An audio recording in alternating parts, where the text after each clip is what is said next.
A bizarre epidemic is sweeping the planet. Ordinary people suddenly become unrealistically model-like perfect, then suddenly suffer from fits of rage and aggression, after which they explode in a fountain of blood. FBI agents take on the case and uncover the terrifying cause: a secret sexually transmitted virus that rewrites human biology to create perfect bodies, only to destroy them in the end. During a fashion show in Paris, a model suddenly becomes aggressive on the runway. The model sweats profusely and looks as if she is driven by extreme thirst. She attacks people, runs out of the fashion show, steals a motorcycle, crashes into a car, and gets injured. Despite her condition, she still manages to get into a bar located nearby. Her condition becomes worse as she continues drinking water non-stop, including from a toilet. However, the burning feeling inside her only worsens. When police arrive to arrest her, her eye starts bleeding. She then attacks the police officer, goes outside, and her body explodes violently. Meanwhile, FBI agents Cooper and Jordan,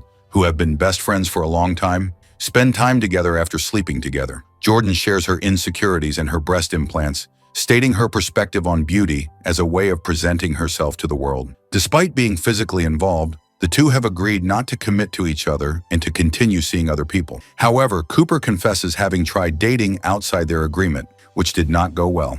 The two discuss how intimacy helps them relieve stress and then go to a nightclub and party all night. The following morning, they are given a briefing on a case referred to as model slaughter, an explanation of the Paris incident from a few days prior. Initially, they thought it was a terrorist attack, but there have been similar incidents in London and Berlin as well. However, all had an intense thirst before death, indicating that it is likely an attack with a common factor rather than terrorism. In New Jersey, Jeremy is spending more time chatting with women on the internet. None are willing to meet him privately unless he is willing to pay more than he can afford. Unemployed and lonely, Jeremy is obsessed with changing his physical appearance. He wants to make his private part larger and feels more confident about himself, so he looks up an internet ad for the Anu Clinic, an organization that promises to completely change one's life. Cooper and Jordan go to the lab where the Paris victim's body is being analyzed. The medical examiner says that the body is still warm, indicating that it was burning from the inside out until it exploded. They consider spontaneous combustion and explosive chemicals, but both were not the case.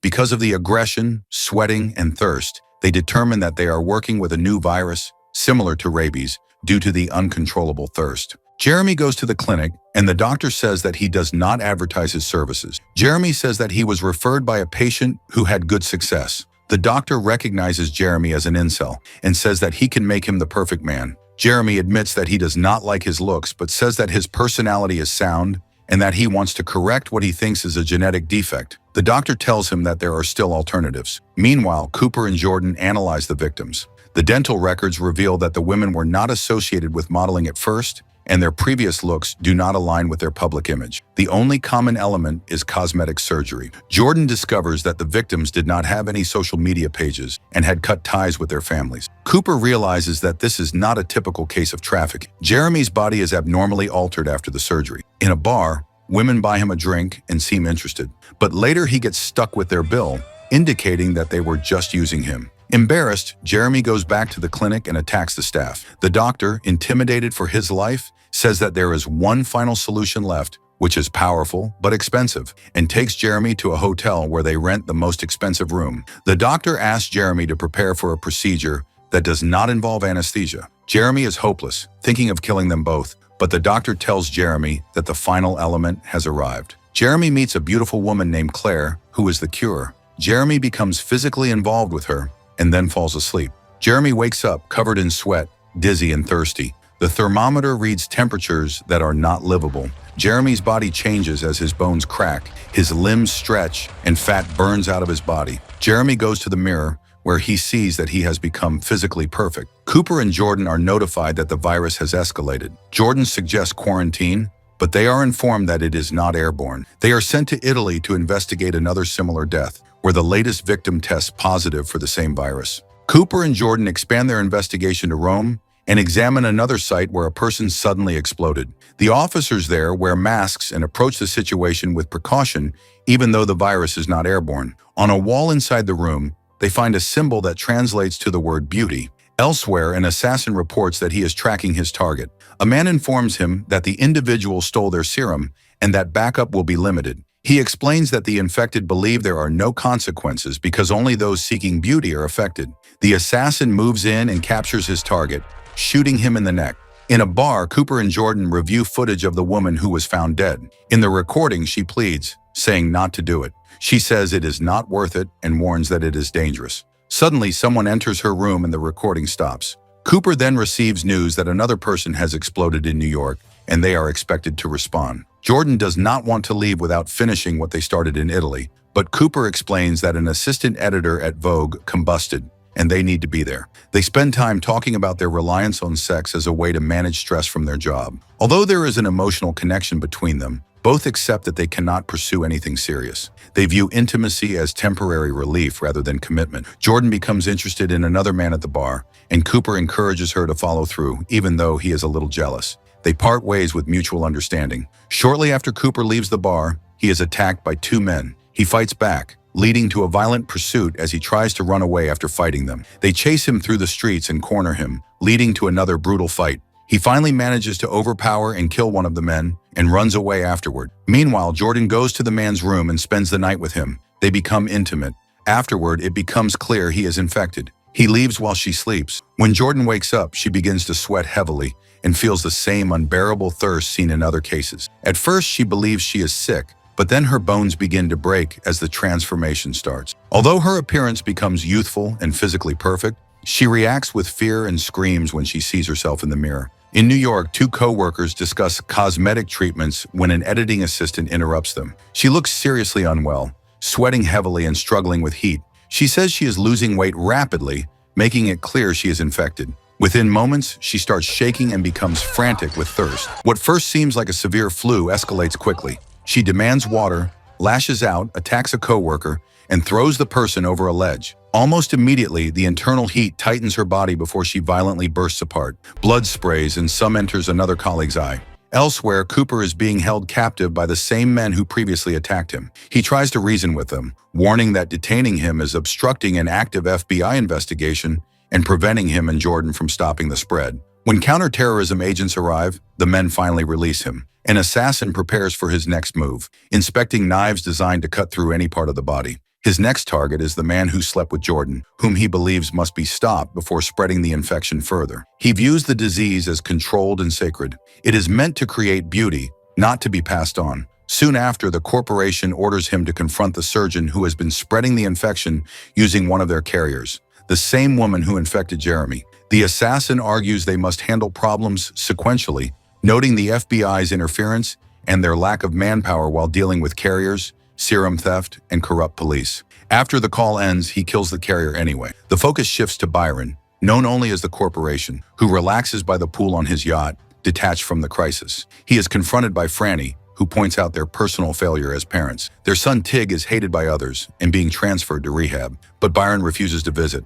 Franny leaves disappointed. Meanwhile, Cooper fails to reach Jordan and is placed in isolation after the men he fought test positive and die. While being escorted into confinement, he urges the agent in charge to find her. At the same time, the assassin arrives at the clinic where the surgeon is disposing of bodies left by Jeremy. Panicked, the surgeon claims he was not directly involved and says he only paid a woman to help a client. He offers to identify a recently infected man in exchange for his life. The assassin has the doctor call Jeremy and hears him having sex and enjoying the attention his new appearance brings. Afterward, the assassin kills the doctor and heads to Jeremy's location. Jeremy is immersed in his new body and has finally gained self-worth when the assassin confronts him. Jeremy fights back and is labeled dangerous because he has been spreading the infection through unprotected sex. When he realizes everything began with a virus, he panics. The assassin tells him the woman he was with will become ill. Jeremy is forced to call her to get her address. She already has a high fever and early symptoms. They travel together to find her,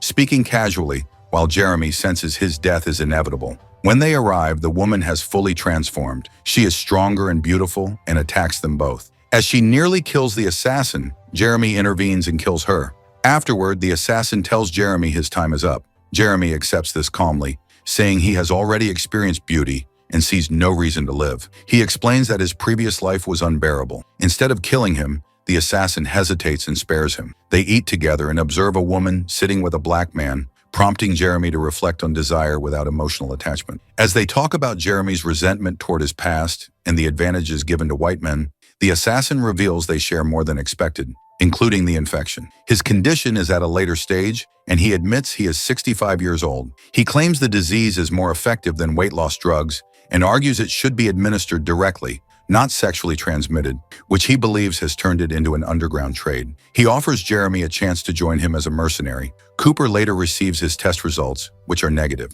After his release, he is briefed on the New York incident. The infected woman's body temperature exceeded 180 degrees, and the explosion exposed several people now held in quarantine. Monroe tells him the infection spreads easily and that they are awaiting instructions on how to proceed. Cooper thinks of Jordan before questioning Sanders from the editorial team. Sanders describes the editor who later exploded, saying she looked sick, with pale skin, shaking hands, and constant thirst. Cooper recognizes the symptoms immediately and asks who she spent most of her time with. Sanders says there were only two people, a female co-worker he had argued with and a man with curly hair. After Cooper presses him, Sanders admits he had been intimate with the editor. The danger is clear, since the virus spreads through bodily fluids. Sanders complains about being detained and says he wants to leave for dinner. Before he can continue, soldiers in protective gear enter the room. Sanders tries to leave but is subdued with a tranquilizer. Cooper puts on a protective suit and goes to interview the curly-haired man. He had been closest to the explosion, and blood had splashed into his eyes. He has a high fever and is acting violently, so he is restrained to the bed. Cooper questions him about the editor, but the man keeps insisting that he wants to leave and becomes increasingly unstable. When Cooper asks who else she had been close to, the man begins to convulse. His temperature spikes, blood spreads across his eyes, and he breaks free from the restraints. Guards rush in but cannot control him. Cooper removes his suit and chases the man through the hospital. The man runs fast, but his body begins to change as he moves. He bursts into an operating room, screaming as a ridge forms along his back. Cooper follows, but the man shoves a rolling surgical bed into his path and escapes. Nearby, two surgeons joke as they work, calling what they have made perfect. The infected man crashes into their area. Cooper arrives moments later but finds the inner door locked. He orders them to open it. After hesitating, one of the doctors unlocks the door with a palm scanner, and Cooper rushes inside. The room is filled with glass tanks holding preserved bodies. The head surgeon explains that the donors are kept intact so their skin and bodies can be reused for future transplants. Deeper inside, Cooper finds a pulsing mass of tissue, showing what the infected man is becoming. Blaming Cooper, the man grabs his gun, fires, shatters a tank, and runs. A doctor hands Cooper a syringe of anesthetic and tells him the exits have been sealed. The infected man does not try to flee. He focuses only on Cooper. They struggle, and Cooper injects him. The man collapses, then opens his eyes again. The drug barely works. Cooper grabs a stun gun from a guard and finally subdues him. Back in Rome, the assassin takes Jeremy on as a trainee. He buys him expensive clothes and treats him well, but gives him one strict rule: no contact involving bodily fluids. Soon they receive a new assignment. The CDC has captured an infected person alive, and the target must be eliminated quickly. The assassin and Jeremy head toward a private jet. Elsewhere, the assassin's employer prepares to launch a new beauty drug on September 9th, World Beauty Day. The earlier deaths do not bother him. He sees them as acceptable losses and blames lab staff for stealing samples. A lead researcher claims the formula has been improved, then admits it still needs testing because the cell behavior is unpredictable. The man refuses to wait. Production and advertising are already set. To increase profits, he orders the dosage reduced while keeping the price the same and shifts injections from monthly to weekly. Cooper still cannot reach Jordan. Since Venice, she has vanished. Distracted, he goes to his neighbor's apartment to get the cat he left there. The neighbor tells him the cat died 2 months earlier. Cooper stands there in silence, realizing how long work has swallowed his life. That night, Cooper dreams he is running along the sea and sees someone who looks like Jordan. As he gets closer, the figure turns, its face ruined. He wakes to loud knocking at his door. When he opens it, a strikingly beautiful woman stands there. She says she is Jordan. Cooper stares in shock, and the series ends here.